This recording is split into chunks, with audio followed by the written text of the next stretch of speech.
Bonjour à toutes et à tous, bienvenue dans cette vidéo où on va aujourd'hui suivre un article de Laravel France sur le blog qui s'appelle l'inversion de dépendance avec Laravel. Alors, de quoi il en retourne et quel problème ça vient régler? L'avantage, c'est que sur cet article, on part avec le problème et on arrive avec des solutions pour enfin arriver à la solution finale qui nous permet de comprendre ce qu'est l'inversion de dépendance. Donc c'est un mot un petit peu compliqué, mais le principe qui se cache derrière est en fait assez simple. Donc après une petite introduction qui nous rappelle que c'est bien joli d'avoir plein de dépendances et ça nous sert quand même, on construit notre code autour de ces différentes librairies qui existent, il ne faut pas oublier quand même de conserver tant que faire se peut un code maintenable. Donc on a une approche assez simple ici qui concerne une commande que j'ai répliquée sur mon projet Laravel qui permet ici d'aller capturer grâce à une librairie qui s'appelle feed.io les feeds, donc en l'occurrence le flux RSS de Laravel France, de les récupérer, de les lire, on boucle dessus et ensuite on vient faire un petit update or create, donc de façon à les stocker si c'est la première fois, ou alors si on avait déjà l'URL, à mettre à jour le titre dans notre table post. Donc voilà ce que fait cette commande. Si ici je décide d'utiliser Tinker avec un petit PHP disant Tinker et que je fais un post all, j'ai juste utilisé cette commande il y a quelques secondes, on voit que ça m'a récupéré en fait tous les posts qui sont sur le flux de Laravel France. Tout ça c'est bien, mais ça règle pas un gros souci qui est l'utilisation ici de feed.io, qui est une librairie.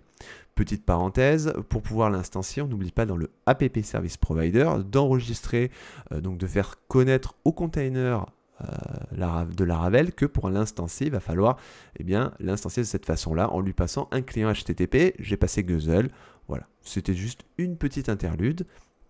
feed.io que l'on utilise dans notre commande, le code fonctionne, mais on est beaucoup trop couplé avec cette dépendance. C'est-à-dire que demain, si on a envie de changer, on se retrouve soit à recréer une seconde commande, pas top, ou alors carrément à tout changer le code, parce que c'est pas forcé que la librairie qu'on va utiliser demain a également une méthode read, a également un getFeed et fonctionne de cette façon. Si je veux récupérer l'URL, ça ne sera pas forcément getLink, ça peut être getURL.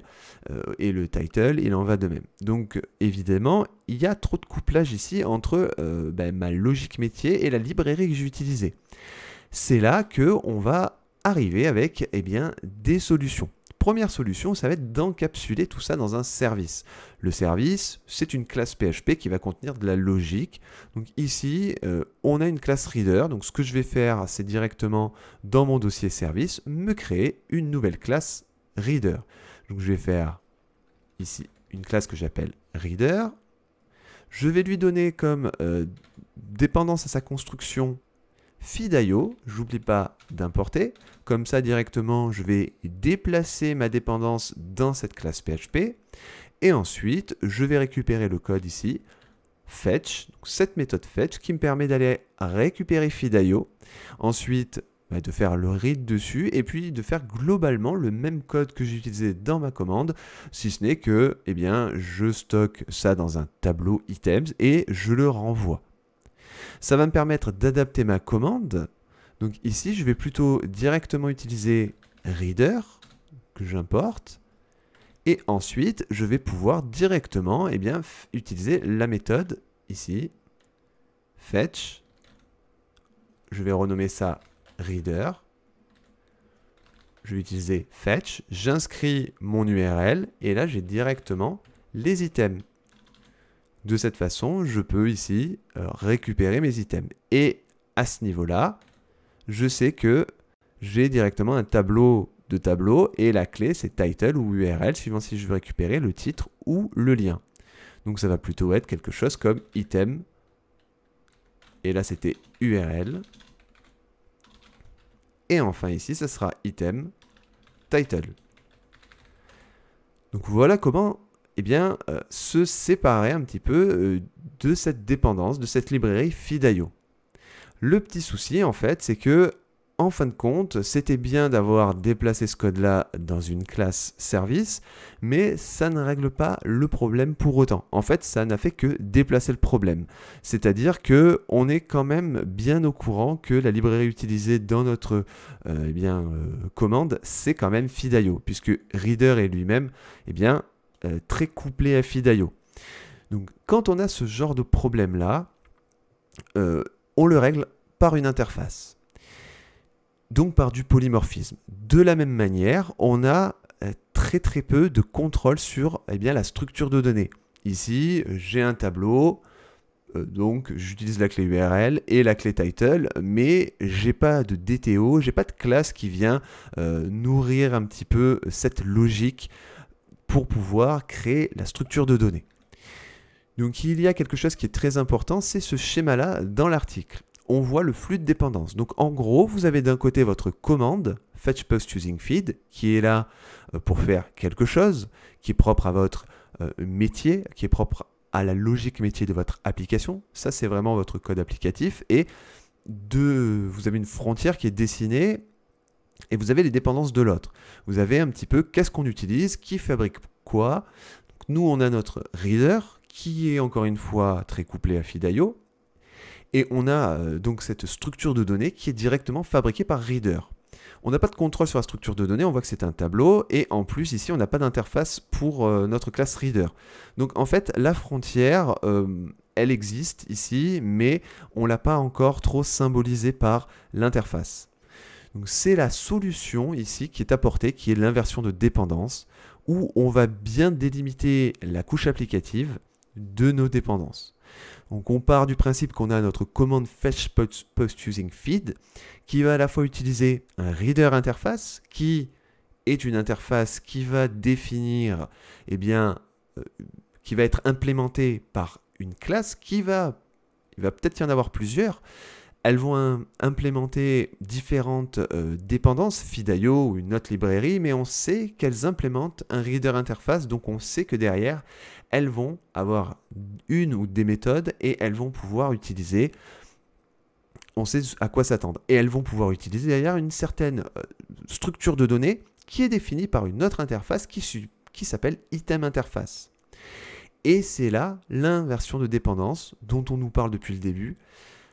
Et donc on va maintenant créer nos interfaces et venir appliquer ça à notre code. Donc la première chose à faire, ça va être de se créer une interface. Alors moi, je ne vais pas suivre exactement ici le fil de l'eau de l'article en reprenant exactement le même namespace. Je vais créer un dossier contracts parce que c'est mon habitude, mais sachez que dans la communauté Laravel, dans l'écosystème Laravel, contracts, c'est les interfaces. Mais vous faites évidemment comme vous voulez, si vous voulez nommer interface. Donc je vais récupérer ce code-là. Et on va venir se créer un nouveau dossier contracts qui contient nos interfaces, qui existe déjà d'ailleurs. Et on va donc se créer ici une interface qu'on va appeler donc reader interface. Moi je vais l'appeler reader contract pour adapter. Reader contract, et je vais ici lui dire, donc ici c'est une interface, je vais ici lui dire toutes les classes qui vont implémenter reader contract doivent avoir cette fonction fetch auquel on va passer l'URL, donc en l'occurrence le flux RSS de Laravel France, mais ça pourrait être n'importe quelle URL, et ça va nous renvoyer un tableau, mais ici, bon, comme on n'a pas de générique en PHP, on va quand même pouvoir mettre un peu de PHP doc pour lui dire on va retourner un tableau, et ça c'est notre structure de données, d'item contract. Et ça va être la deuxième interface qu'on va créer. Donc je vais directement ici créer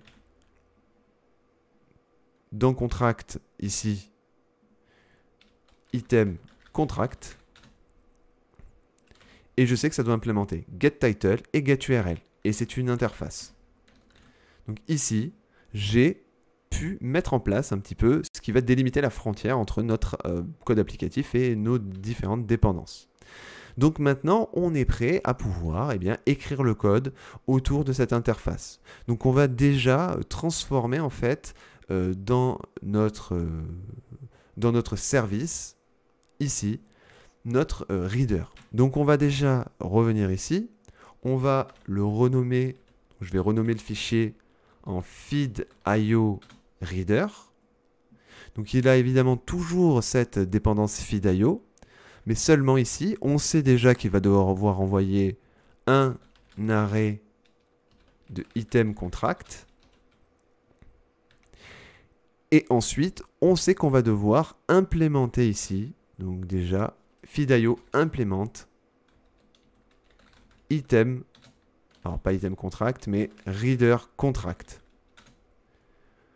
Donc on avait déjà cette fonction, cette méthode fetch, mais si demain on a une autre classe à définir avec une autre librairie, une autre dépendance, elle sera obligée d'implémenter reader contract. À partir de là, on a déjà en fait notre code qui est déjà là, hein. Si ce n'est que maintenant, au lieu de retourner bêtement un tableau, on va devoir renvoyer un tableau d'instance de notre classe, donc, qui est créé un petit peu plus en haut, qui est notre reader item. Donc ça, c'est un petit peu notre DTO. Donc on va se créer un dossier DTO et on va se créer un nouveau reader item. Donc on va aller dans app, on va se créer un nouveau dossier DTO et on va se faire une nouvelle classe qui s'appelle reader item, qui va implémenter de reader contract. Alors lui, c'était item contract plutôt. Voilà. Et forcément ici, dans mon reader item qui implémente item contract, on a besoin de lui spécifier le code pour la méthode getTitle et getURL. On sait que cette classe, en fait, on va la construire directement donc dans mon constructeur. Je vais lui passer donc en privé une string qui sera l'URL et en privé une string qui sera le title. Ou plutôt le mettre de l'autre côté. Que ce soit logique avec l'ordre ici des méthodes. Et ensuite, on peut, vu qu'on va rien modifier dans cette classe, directement placer cette classe en read-only. Finalement, c'est un DTO. Hein. On va pouvoir retourner this title pour le title. Et ici, on va pouvoir retourner this URL pour l'URL. Et c'est cette classe-là, donc reader item, qui va nous permettre de finaliser notre commande ici. On va revenir dans feed.io reader. Au lieu de faire un tableau de tableau, on va plutôt faire un tableau de la nouvelle instance reader item. Donc on fait un new reader item et on va lui dire comme title tu as item getTitle. Et ici, comme pour l'URL, tu as directement getLink.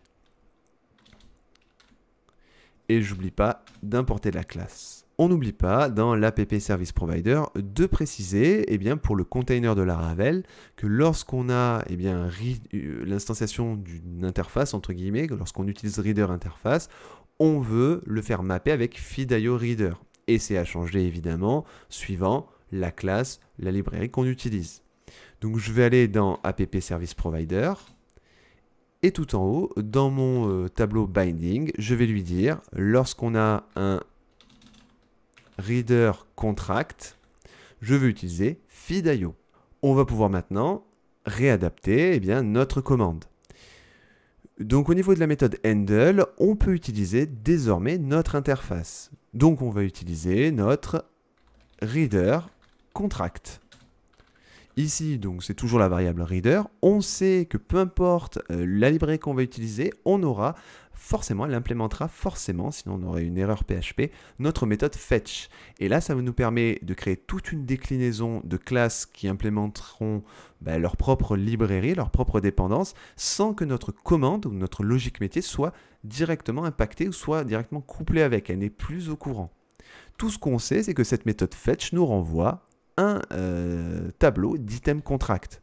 Donc on a effectivement nos items, on peut boucler sur nos items.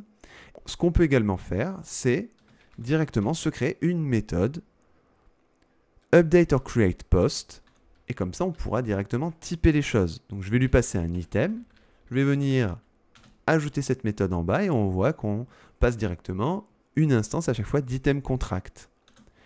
Et enfin, on peut récupérer ce code-là et faire notre update or create directement depuis item. Et là, peu importe l'implémentation qu'on a eue, on sait que ça renverra un tableau d'item contract, donc ça veut dire qu'on a forcément implémenté getURL et implémenté getTitle.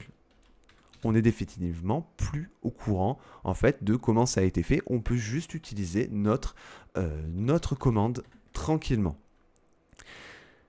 Voilà comment est-ce qu'on fait de l'inversion de dépendance et on arrive à un code qui est à la fois maintenable et où on découple un maximum les choses. Alors, évidemment, ici, ça peut poser problème parce que vous l'avez peut-être remarqué pour les plus ingénieux, qu'on fait une update or create à chaque itération. Ça peut être ici problématique.